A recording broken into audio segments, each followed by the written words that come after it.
This is just another example of why we've seen so much anger directed at America's elected officials in Washington, because lawmakers didn't do their job. Thousands of Americans are out of a job. It all revolves around a pretty routine matter, extending the FAA's funding. But because it turned political, 24,000 to 70,000 workers are now without a paycheck. That includes 4,000 FAA employees. Add some $30 million in taxes that are being lost every day because of a stalemate. Athena Jones is live in Washington for us. Athena, the tempers are starting to flare about this issue. What's going on?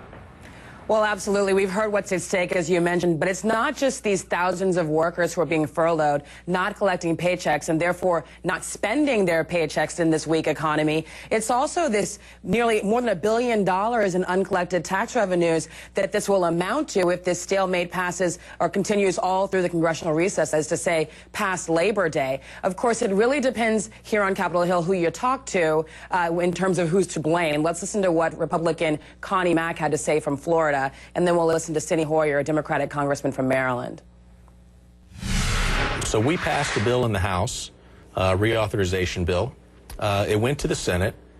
The one person that has the power to bring it up for a vote chose not to, and that is Senator Reid.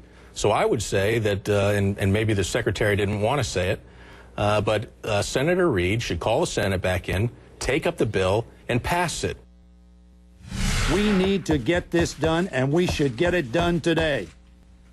Unfortunately, Republicans continue to practice the politics of confrontation and hostage-taking, and it is severely damaging our economy and the livelihoods of people across our nation.